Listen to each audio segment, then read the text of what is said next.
Ils sont artistes, entrepreneurs, écrivains ou sportifs. Ils font l'actualité sur Toulouse et sa région. Retrouvez-les dans les interviews de Charlie sur Radio Axe Sud. Je vous souhaite la bienvenue dans les interviews de Charlie sur Radio Axe Sud. Je suis très heureux de vous retrouver dans cette émission qui met en lumière celles et ceux qui font l'actualité sur Toulouse et la région. Merci de votre fidélité à notre émission Littérature. Aujourd'hui, c'est notre sujet du jour avec notre invité Thierry Crouzet. Bonjour Thierry. Bonjour. Bienvenue sur les ondes de Radio Axe Sud. Vous venez nous présenter votre nouveau roman qui s'appelle Tour d'abandon. Alors avant de parler de ce fameux livre, on va revenir un petit peu sur vous, votre carrière. On a eu la chance de vous avoir il y a quelques semaines à propos du théâtre, parce que vous faites plein de choses. Présentez-vous un petit peu auprès de nos auditeurs. Il y a quelques semaines, on a eu la chance de discuter ensemble et on s'est vu aussi, on s'est croisés au Bascala, si je ne m'abuse. C'est ça. Mais il y avait une actualité assez riche puisqu'il y avait nos deux dernières pièces avec Claude Cohen, avec qui j'ai le plaisir parfois de commettre des forfaits théâtraux. C'était pour les larmes des crocodiles. Pour des larmes de crocodile avec Popek et Gene Manson. Exactement. Dans une mise en scène d'Olivier Lejeune. Et notre nouvelle comédie qui s'appelle Colis piégé, que nous avons joué encore jeudi dernier à la Comédie de Toulouse et qui va être repris la saison prochaine dans pas mal de lieux toulousains. Écoutez, moi je suis comédien et auteur, ça fait un petit moment que je sors des bouquins régulièrement. Je suis plutôt orienté vers le théâtre, mais ça fait un petit moment que j'avais envie d'aborder le roman. J'ai déjà écrit des choses avant. Tour d'abandon qui va sortir le 28 juin, jour de mes 50 ans. Symboliquement, c'est mieux qu'une Rolex. C'est plus enfin, en tout cas pour moi, c'est plus sympa. Je suis heureux de sortir ce roman qu'une pièce de théâtre. Quand vous la relisez, c'est 60 pages, 80 pages. Un roman, c'est 500, 600. Donc en termes de travail, c'est pas tout à fait la même. Bon, moi j'ai commencé par le théâtre à 17 ans, j'écrivais ma première pièce de théâtre. Donc ça fait partie de mon travail depuis plus de 30 ans. Tous les gens qui écrivent savent que le roman, ça reste la Ferrari. C'est ce qui a toujours fait rêver. Ce qui m'a lancé dans cette aventure de Tour d'abandon, c'est le sujet en fait. C'est-à-dire qu'écrire pour écrire, ça n'a pas grand intérêt, mais j'avais une belle histoire à raconter, une histoire assez tragique. Justement, juste après, on va revenir sur ce roman. Qu'est-ce qui vous a amené à l'écriture à vos 17 ans? Qu'est-ce qui vous a poussé à écrire? Moi, je viens d'une famille d'ouvriers. Mes parents n'ont pas, enfin, je vais pas dire jamais, mais ils ont quasiment jamais ouvert un livre. C'est pas dans notre culture. Moi, j'ai grandi au Mirail. J'étais blond aux yeux bleus, dans ce milieu très modeste, l'étranger, puisqu'on stigmatise les gens issus de l'immigration, mais on oublie de dire que en fait les gens vivent ensemble dans les cités et s'entremêlent. Moi, j'ai eu conscience très vite, très tôt, de l'importance de la culture en fait. C'est-à-dire que je me suis rendu compte que quand on venait d'un milieu modeste, si on voulait casser le déterminisme, le mon fils tu sauras, je suis ouvrier donc tu seras ouvrier, je suis ceci tu seras cela. Si on voulait casser ce déterminisme, il fallait s'extirper. Et pour ça, mais il y en a qui font du sport, ça va être le foot, le basket, le rugby, évidemment à Toulouse. Et moi, le biais que j'ai trouvé, c'était la culture. Et je me suis rendu compte, en fait, j'ai eu un flash à 14-15 ans au bahut. On nous a demandé de jouer des scénettes. J'ai joué la scène du sac des fourberies de Scapin. Je me suis rendu compte que je pouvais faire marrer toute la classe en faisant le con, quoi, pour le dire simplement. Donc j'ai commencé à écrire une histoire à 17 ans, à raconter une pièce qui s'appelle Ici Dieu existait. J'ai pris mes copains du lycée, mes copines, et dedans il y a quand même des gens qui ont fait une belle carrière depuis, puis il y a Frédéric Gorny qui a été nommé au César pour Les Roseaux Sauvages, Vincent Mangado avec qui j'ai déjà travaillé pour La Cage, qui est au Théâtre du Soleil chez Ariane Mnouchkine depuis 25 ans. Voilà, on s'est retrouvé une bande de farfelus là à Bellefontaine à aller demander à la MJC s'ils voulaient bien nous laisser une salle pour répéter. En répétant, alors que personne n'était acteur, personne n'était rien du tout, on a fait un spectacle, on nous a donné une salle pour la jouer. À l'époque, il y avait quelque chose de formidable à Toulouse. C'était le Théâtre du Thor. Le Théâtre du Thor qui maintenant est devenu la Cinémathèque. Et en fait, donc je vous parle de ça, c'était en 89, 90, tout début des années 90. Et au Théâtre du Thor, en fait, ce qui était génial pour les compagnies comme nous, là, de petits farfelus à cheveux longs, c'est qu'on allait à la mairie du Capitole, il y avait un cahier, et on mettait dessus, par exemple, je réserve le Théâtre du Thor du 1er mars au 15 avril. Et du 1er mars au 15 avril, on avait le Théâtre du Thor à notre disposition. Il n'y avait pas de régisseur, mais sinon, tout était pour nous. C'est génial. C'était incroyable. Donc on avait 18 ans, on n'avait pas d'argent, on n'avait rien, mais on faisait les cons et on faisait marrer les gens.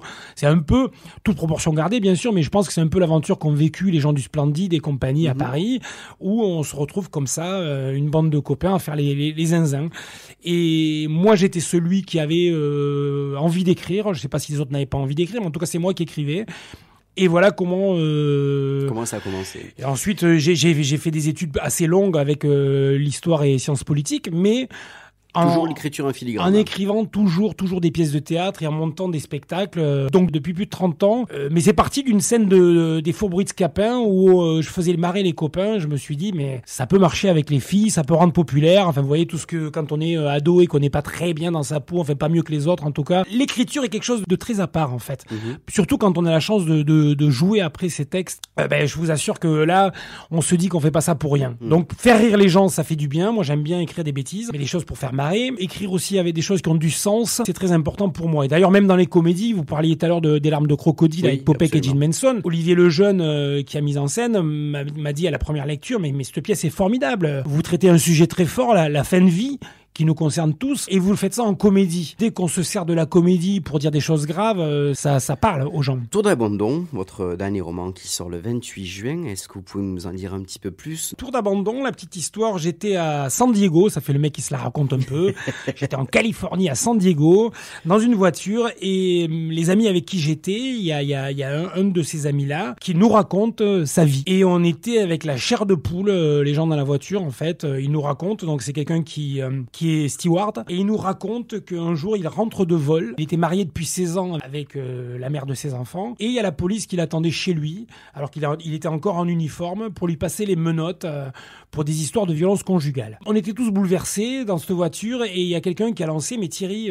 toi qui as l'habitude d'écrire, tu voudrais pas raconter ça? Donc je lui ai demandé l'autorisation de le faire, en ayant évidemment l'autorisation d'en faire un roman. Ça donne un roman qui, j'espère, va toucher les gens. Alors j'essaie de raconter cette histoire qui est tragique en mettant ma touche un peu humoristique avec Vous avez un gardé style. ce personnage donc du steward, de sa femme, Ah, mais la même base. C'est la même base. Ensuite, je me suis basé sur les procès-verbaux pour étoffer, déjà pour être sûr qu'ils me racontaient pas des conneries, parce qu'on a beau apprécier les gens, Bien sûr. on se rend compte que parfois entre le discours et la réalité, il y a pas mal d'écart. Donc là, j'ai la certitude que ce qu'il m'a raconté était vrai. Le problème, c'est qu'en France, depuis pas mal d'années, on a des problèmes de violence conjugale. Il y a beaucoup de femmes, malheureusement, qui se font tabasser, et la société passe complètement à côté. A contrario, aujourd'hui où la société a été un peu plus sensibilisée, dès qu'une femme va dans un commissariat pour porter plainte pour des histoires de violence conjugale, évidemment qu'on prend les choses en main et que tout de suite l'homme est stigmatisé, on lui jette des cailloux, ce qui est normal en plus en soi. Oui, mais si c'est vrai. Voilà, le problème c'est qu'évidemment 99,9 fois sur 100 quand une femme va dans un commissariat la tête défoncée, c'est qu'il y a vraiment un salopard qui lui a tapé dessus. Mais là en l'occurrence, il y a eu ce 0,001% qui fait que et lui, je le sais pour deux raisons. Parce que déjà, ses enfants vivent avec lui aujourd'hui, ils ne veulent plus voir leur mère. Ça, c'est une première raison quand même qui est assez forte. Et deuxièmement, les procès-verbaux avec la justice qui lui a donné raison. Et donc voilà, je raconte ce roman qui m'a bouleversé, parce que je sais pas si vous imaginez, Charlie, quand vous rentrez chez vous, avec ce que vous portez sur le dos, en fait. En plus, là, c'était un uniforme, donc bon, c'est pas une tenue dans laquelle on va faire les courses. Donc il était en uniforme avec sa valise, et du jour au lendemain, cet homme-là n'avait plus rien. Et en plus de n'avoir plus rien, il se retrouvait stigmatisé, parce qu'évidemment, si on pense que vous tapez sur une femme, on vous jette des cailloux à juste titre. Et donc, il y a tout le monde dans pratiquement sa famille, sauf les plus proches, qui lui tournaient le dos, plus le droit de voir ses enfants, et évidemment tous les problèmes financiers que ça génère, puisque du jour au lendemain, vous devez tout racheter. Vous n'avez plus de lieu, tout s'arrête. Donc c'est une histoire, moi, qui m'a tellement bouleversé que j'ai décidé, avec l'accord de la personne qui a vécu ce drame, d'en faire un roman. Donc, comme je vous dis, j'essaie de garder mon style, qui fait que souvent, quand même, pour dire des choses très graves, j'essaie de passer par l'humour, parce que moi, c'est une histoire qui m'a vraiment bouleversé. Ça a été long à écrire, à remettre en forme tout ça. Ça n'a pas été très long. Ça, c'est aussi ma formation d'universitaire, puisque j'ai quand même fait pas mal d'études entre Sciences Po et l'histoire. Mais c'est vrai que j'ai essayé de mettre beaucoup de rigueur. Et une fois qu'on a eu ce squelette de rigueur dans la trame judiciaire, évidemment, après, moi, j'ai digressé pour en faire un roman, raconter les dessous des vies des équipages aussi en parallèle, puisque forcément, quand on fait un métier comme ça qui est un peu atypique, ça intéresse les gens. Mais voilà, et alors en plus, j'étais d'autant plus à l'aise dans mes pompes par rapport à ça que je venais de terminer, figurez-vous, une pièce sur les violences conjugales, qui s'appelle Comment on fait avec la poussière, que j'espère mettre en scène, mais qui est difficile à monter parce que souvent toutes les productions parisiennes avec lesquelles j'en ai parlé, à ce jour, m'ont dit non mais là les gens ont envie de rire, on sort du Covid, ils ont pas envie d'une pièce où... Oui, ils sont un peu frileux. Voilà, ils sont frileux, mais c'est dommage parce que c'est une pièce qui, je pense, enfin, on a fait une lecture, en plus moi j'étais, pour le coup, je ne voulais pas la lire, je voulais juste l'entendre et on avait tous la chair de poule. C'est Régis Goudot et Angélique Infante qui avaient fait la lecture chez moi et c'était bouleversant. Et votre ami qui a vécu cette histoire de Tour d'abandon, pour y revenir, il a lu le roman final? Il l'a lu, mais il n'a pas pu le terminer. Il n'a pas pu le terminer parce que ça réveille des choses tellement tragiques. Vous savez, quand j'ai terminé Tour d'abandon, d'ailleurs je le dis à la fin, j'ai décidé de le terminer avant que ça s'arrête.